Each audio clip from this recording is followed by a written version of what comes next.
నమస్తే. ప్రస్తుతం మనం గాంధీ భవన్లో ఉన్నాం. మనతో పాటు మాట్లాడడానికి కాంగ్రెస్ పార్టీ సీనియర్ నాయకులు మానవతా రాయ్ గారు ఉన్నారు. సో మాట్లాడదాం పలు అంశాలపైన. సో ఫస్ట్గా అన్న చెప్పండి, గ్రూప్ 1 సంబంధించి ఈరోజు కొలువుల పండుగ అని చెప్పేసి రేవంత్ రెడ్డి గారు నియామక పత్రాలు అందజేయబోతున్నారు వాళ్ళకి. కానీ నిరుద్యోగులు మాత్రం లేదు, మేము సుప్రీంకోర్టుకు వెళ్తాం, ఇది కేవలం ఒక నెల రోజుల పండుగనే, మాత్రం సుప్రీంకోర్టుకి వెళ్ళి కంపల్సరీ వాళ్ళ ఉద్యోగాలు తీపిచ్చేస్తామని చెప్పి వాళ్ళు వ్యాఖ్యలు చేస్తారు. ఏం చెప్తారని? ఎవరి ఇష్టం వాళ్ళది. రాజ్యాంగంలో సుప్రీంకోర్టు కాదు, అవసరమైతే ఐక్యరాజ్య సమితి అంతర్జాతీయ న్యాయస్థానం కూడా పోవచ్చు. కానీ న్యాయం అనేది అంతిమంగా గెలుస్తుంది. ఇప్పుడు 563 మంది అభ్యర్థుల్లో ఎవరు అక్రమదారులు వచ్చారు చెప్పమంటే వాడని చెప్తాడా? ఎవరు చెప్పరా? అన్ని ఊహాజనితమైనటువంటి అపోహలు చెప్పడం కాదు, కోర్టులు వాటిని నమ్మవు. పేపర్ కటింగ్లని, ఉత్తుత్త ఆరోపణలు నమ్మవు. సాక్ష్యాధారాలు ఇవ్వమంటాం, మేమే ఇవ్వమంటాం. మేమే ఎవరైనా అక్రమ దొడ్డిదారులు వచ్చిన అభ్యర్థి ఎవరైతే ఉన్నారో 3 కోట్లను ఆరోపణ చేశారు కదా, ఆ 3 కోట్లు ఎవరికి ఇచ్చారు? ఆయన ఇచ్చిన ఆయనకు ఉద్యోగం వచ్చిందా? లేకపోతే ఆయన హాల్ టికెట్, మెయిన్స్ రాసిన హాల్ టికెట్ నెంబర్, అభ్యర్థి పేరు చెప్పమంటే చెప్పరు. అంటే నాకు దక్కలేదు కాబట్టి ఇంకెవడికి దక్కలేదు, దక్కకూడదు, నాకు దక్కంది ఇంకెవడికి ఎన్నటికీ దక్కడానికి వీలు లేదు అనేటువంటి మూర్ఖత్వంలో ఉంటే అసలు పరీక్షల వ్యవస్థే ఉండదు. మరి అట్లాంటి సివిల్ సర్వీస్లో కూడా హిందీ మాధ్యమం వాళ్ళు రారు, 5% మంది కూడా ఉండరు. మరి హిందీ మాధ్యమం వాళ్ళు కేసులు వేసారా? మాకు భాషా వివక్ష ఉందని. ఇంగ్లీష్ మాధ్యమం మొన్న తెలుగులో మన తెలంగాణ, ఆంధ్రాలో తెలుగు వాళ్ళకి 7 వచ్చింది. తెలంగాణలో వాళ్ళంతా తెలుగు మీడియం పిల్లలే ఇంగ్లీష్లో రాసి విజయం సాధించారు సివిల్స్. చాలా మంది ఈ గ్రూప్ 1లో 6 సార్లు 7 సార్లు మెయిన్స్ దాకపోయి వచ్చారు. మరి మాకెందుకు రాలేదు?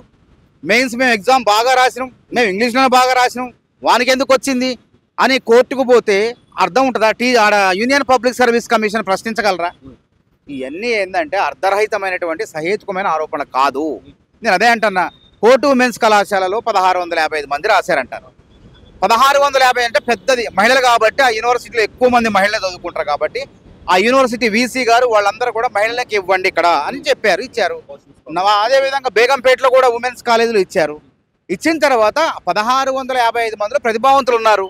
1655లో 72 మంది ఎంపిక కావడం అనేది సహసిద్ధమైన ప్రక్రియ, సహసిద్ధంగా జరిగే ప్రక్రియ అది. 1655లో 563 ఉద్యోగాలకు ఒక 300 మందో 400 మందో అదే కేంద్రం నుంచి, పరీక్షా కేంద్రం నుంచి ఎంపిక అయితే అప్పుడు అనుమానం వ్యక్తం చేస్తే అర్థం ఉంటుంది. కానీ వీళ్ళు అన్ని ఉత్తత్త ఆరోపణలు, సహేతుకమైన నిలబడిన ఆరోపణలు చేసి దయచేసి నిరుద్యోగులు అనే వాళ్ళు అనవసరం, నిజమైన నిరుద్యోగులకు అన్యాయం చేయొద్దు. ఎంత కొట్లాడినా 563 మందికి మాత్రం ఉద్యోగాలు వస్తాయి. మళ్ళీ ఒకవేళ సింగిల్ జడ్జి గారు వాళ్ళ వాదనలు ఏకీభవించారు, మళ్ళీ పరీక్ష పెట్టిన 523 మందికి వస్తాయి కదా, 21,530 మంది మళ్ళీ అసంతృప్తిగా ఉంటారు కదా. ఇది సహసిద్ధంగా నిరుద్యోగుల్లో ఉండేటువంటి అసంతృప్తి. ఎవరైనా సరే 563 నోటిఫికేషన్ మళ్ళీ రాదు, అన్ని ఉద్యోగాలు రావు, ఇక నాకు ఇదే అవకాశం, మళ్ళీ గ్రూప్ 1 అధికారి అంటే సివిల్స్ దాకా పోవచ్చు అని చెప్పి కొంతమంది ఆలోచన ఉంటుంది. కానీ ఆలోచన ఉంటుంది కాదు, మళ్ళీ ఇంకో కొత్త నోటిఫికేషన్లు వస్తే దానికి సన్నద్ధతగా ఇప్పటి నుంచి చదవాలన్న ఆలోచన లేదు. ఎవడో ఏదో రాజకీయ పబ్బం కోసం. అంటే ఇది ఎట్టుందంటే కేసీఆర్, కేటీఆర్, బీఆర్ఎస్ పార్టీది ఎట్టుందంటే రజనీకాంత్ సినిమాలో డైలాగ్ ఉంది, నాకు దక్కనది ఎన్నటికీ ఇంకోటి దక్కడానికి వీలు లేదు అన్నట్టు. మాకు చేత కాలేదు గ్రూప్ 1 పరీక్ష పెట్టడం, మాకు ఏ పరీక్ష పెట్టడం చేత కాలేదు. 22 నోటిఫికేషన్లు ఇస్తే సుమారు 17 నోటిఫికేషన్ లీకులు, తప్పులు, న్యాయపరమైన చిక్కులు, అట్లా వాళ్ళు నిరుద్యోగుల జీవితాలతో ఆడుకున్నారు. కాబట్టి కాంగ్రెస్ ప్రభుత్వం కూడా పరీక్షలు పెట్టొద్దు. మా కాంగ్రెస్కి రేవంత్ రెడ్డికి ప్రధానంగా పేరు రావద్దు, నిరుద్యోగుల పేరు రావద్దు అని చెప్పి ఈ కుట్రలు చేస్తున్నారు. మేము నోటిఫికేషన్లు ఇస్తానంటాం, మేమేమి వెనక్కి పోవట్లేదు, స్పందిస్తున్నాం. గతంలో ఎవడన్నా కనీసం మాట్లాడేవాళ్ళు లేడు. విద్యార్థి సంఘాలు కూడా మంత్రుల దగ్గర కూడా తీసుకుపోలేదు. ఇవాళ మేము మాట్లాడుతున్నాం, అధికారులను కలుస్తున్నాం. నేను ముఖ్యమంత్రి 4 సార్లు కలిసి, ఇప్పుడే వేం నరేంద్ర రెడ్డి గారు కలిసి నా గురించి అడగలే, నాకు పదవి ఇవ్వమని అడగలే. నా నిరుద్యోగులు ఎదురు చూస్తున్నారు, వాళ్ళని సంతృప్తి పరిచే విధంగా ఒక ప్రకటన చేయండి, జాబ్ క్యాలెండర్ మీద నోటిఫికేషన్లు పలానా రోజు వస్తాయని చెప్పి ప్రభుత్వం నుంచి ఒక ప్రకటన రావాలని అడిగిన. మేము అంతా ప్రయత్నం చేస్తున్నాం కదా, ప్రయత్నం చేసి ఇంకోడు వాడి స్వార్థం కోసం, వాడి వ్యక్తిగత ప్రతిష్ట కోసం ఆమరణ దీక్ష దిగుతాం. అసలు ఆమరణ దీక్ష విలువనే పోగొడతాడు. ఆమరణ దీక్ష అంటే అది ఇక చివరి అంశం, అది ఆమరణ దీక్ష అనేది చివరి అంశం. ఆ చివరి అంశంలో కూర్చోవాలా? ఇప్పుడు 3 సార్లు దీక్ష చేసి ఏం సాధించడం? ఎవడు రాకపోయేసరికి నీకు నువ్వే దీక్ష విరమించుకున్నావు. ఎందుకు పట్టించుకుంటది? ప్రతి అడేగాడిని బుడేగాడిని పట్టించుకుంటుందా? వాడు కోతి అయినా అని అంటున్నా, మాంసం దుకాణం వాడు అహింసో పరమో ధర్మ అంటే అర్థం ఉంటుందా? నవ్వుతాడు వాడన్న. కోచింగ్ సెంటర్ వాడు నిరుద్యోగుల గురించి దీక్ష చేస్తానంటే అది ఏమంటారు? కొంగ జపం అంటారు దాన్ని, దొంగ దీక్ష అంటారు దాన్ని. కోచింగ్ సెంటర్ వాడికి ఏం సంబంధం అంటున్నా? నిజమైన నిరుద్యోగులు ఉస్మానియా యూనివర్సిటీ ఆర్ట్స్ కళాశాల దగ్గర ఓయూ బిడ్డలు, కేయూ బిడ్డలు, అన్ని యూనివర్సిటీ బిడ్డలు, అశోక్ నగర్లో నిరుద్యోగులు, చిక్కడపల్లి లైబ్రరీ విద్యార్థులు, అన్ని రాష్ట్రాల లైబ్రరీ విద్యార్థులు దీక్షలు చేస్తే మేము పోతాం. మా బాధ్యత. మీరు మా గెలుపులో ఉన్నారు నిరుద్యోగులారా, మిమ్మల్ని కడుపులో పెట్టుకొని సాదుకుంటాం అంటాం. కానీ ఇట్లాంటి ప్రతి లుచ్చాగాడు ప్రతిసారి దీక్ష దిగితే పట్టించుకుంటావా? ఈడికి కోసం పోతే ఇంకోటి కూర్చుంటాడు, ఇంకో లుచ్చాగాడు కూర్చుంటాడు. అంటే వీళ్ళ వ్యక్తిగత ప్రతిష్ట.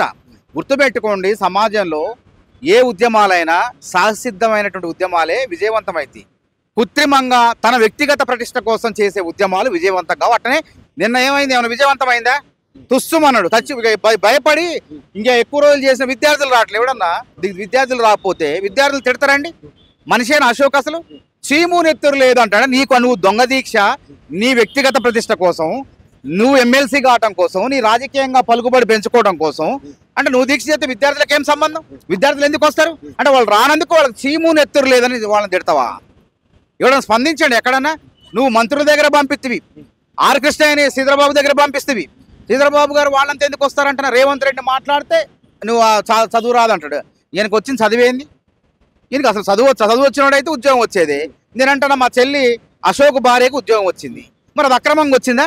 గురుకులాల్లో ఉద్యోగం కాంగ్రెస్ ప్రభుత్వం ఇచ్చింది. అది అక్రమంగా వచ్చిందా, సక్రమంగా వచ్చిందా?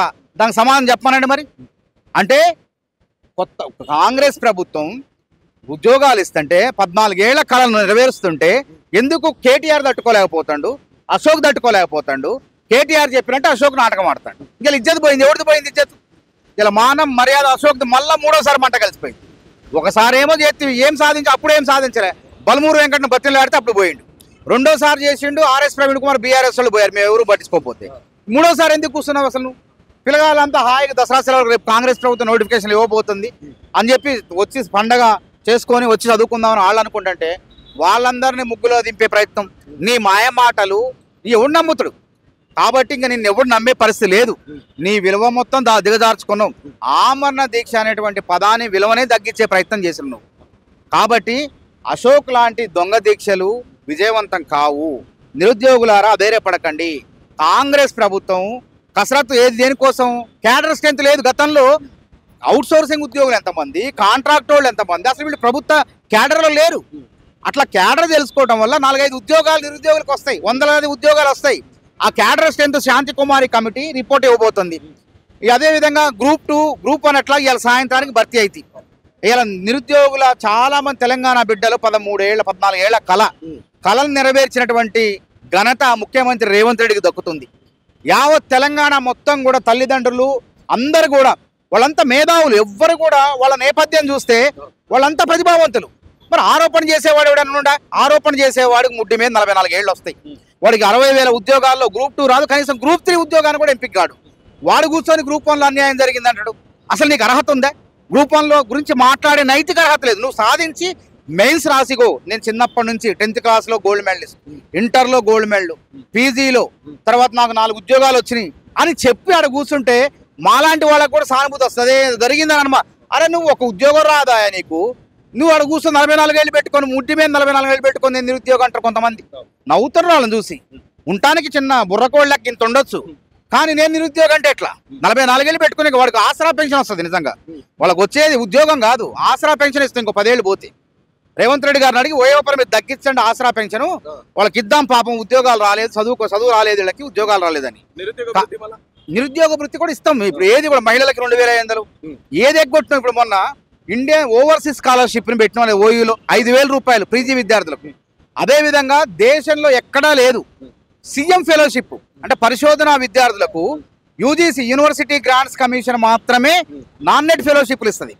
కానీ దానికి భిన్నంగా రాష్ట్ర ప్రభుత్వం రేవంత్ రెడ్డి సర్కారు ఓయూ యుద్ధ భూమి పోయి నడిబొడ్డుకు పోయి పరిశోధనా విద్యార్థులారా మీకు 200 మంది పైచీలకు ఎక్కువే, నెలకి 8,000 చొప్పున మీకు నేను ఫెలోషిప్ ఇస్తా అని చెప్పి, అది నిజంగా అభినందించదగ్గ అంశమా కాదా? ఎవడన్నా చేసిండా గతంలో ఇట్లా? అది ఎందుకు కావాలని చెప్పి వాళ్ళ ఉచ్చులో పడి, బీఆర్ఎస్ ఉచ్చులో పడి వాళ్ళకి అధికారానికి దూరం అయ్యారు. కాబట్టి ఇట్లా కొంతమంది నిరుద్యోగుల్లో ఉన్న అసంతృప్తికి వాళ్ళు తోడయ్యటం వల్ల ఇట్లా ఈ విధంగా ప్రచారం చేస్తున్నారు. చక్కగా సమర్థవంతంగా గ్రూప్ 1 పరీక్ష నిర్వహిస్తే కేటీఆర్ కళ్ళు ఎర్రబడుతున్నాయి, బీఆర్ఎస్కి ఎర్రబడుతున్నాయి. అదేవిధంగా ఇట్లాంటి రాజకీయ రేపు అశోక్ లాంటి వాడిని ఏమన్నారు? నువ్వు కొట్లాడరా పోయి ముసుగేసుకొని, నిరుద్యోగులు ముసుగేసుకొని కొట్లాడు, మా జెండా కప్పుకోకు, తర్వాత నీకు ఎమ్మెల్సీని చేస్తాం, ఎమ్మెల్యే టికెట్ ఇస్తామంటే ఇట్లాంటి ఉద్యోగాలంతా నిరుద్యోగుల జీవితాలు నాశనం చేసే విధంగా నాటకం ఆడుతున్నారు.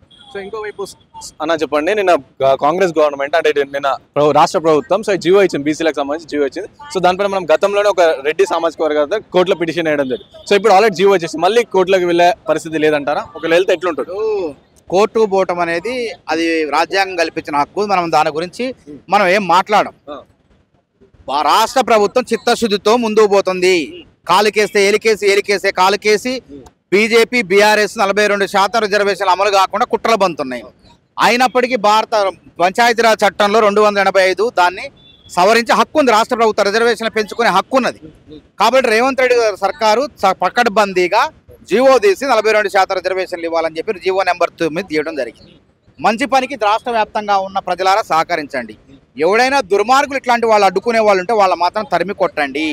అదేవిధంగా ఎస్టీ రిజర్వేషన్లు కూడా జీవో తీశారు. 6% ఉన్న రిజర్వేషన్లు 10% పెంచడం మన తప్పు కాలే కదా. జీవో తీసినప్పుడు వాళ్ళ హక్కులను బట్టి చేస్తున్నాం కాబట్టి అది ఎట్లనో ఎస్టీ రిజర్వేషన్లు ఏ విధంగా కోర్టులు కూడా తప్పుపట్టలేవు.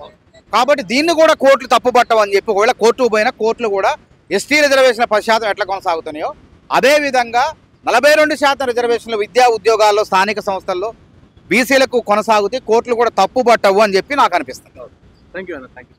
సో విన్నర్గా ఇది అంటే కొంతమంది దొంగ దీక్షలు చేస్తున్నారు అని చెప్పి మానవతా రాయ్ గారు ఆరోపిస్తున్న పరిస్థితి. ఇంకోవైపు చూసుకుంటే ఇటు నిరుద్యోగులు కూడా ఈరోజు అంతా కొలువుల పండుగ నేపథ్యంలో సో రేవంత్ రెడ్డి గారు 13 ఏళ్ళ 14 ఏళ్ళ కళని నెరవేరుస్తున్నారని చెప్పి చెప్తున్నారు. అలాగే ఎవరు కూడా కోర్టుకు వెళ్ళదు, వాళ్ళ హక్కు. కానీ బీసీల రిజర్వేషన్ పైన సో కోర్టుకు వెళ్ళకపోవడం అది వాళ్ళ హక్కు. సో చూద్దాం ఇటు ఎస్టీలకు సంబంధించి సో 10% ఏ విధంగా తెచ్చాం సో అధికంగా చూపిస్తాం మేము ప్రభుత్వ పక్షాన్ని అని చెప్పి కూడా మానవతా రాయ్ గారు చెప్తున్న పరిస్థితి. కెమెరా పర్సన్ సాయితో Rana Pratap reporting from Vahini TV from Hyderabad.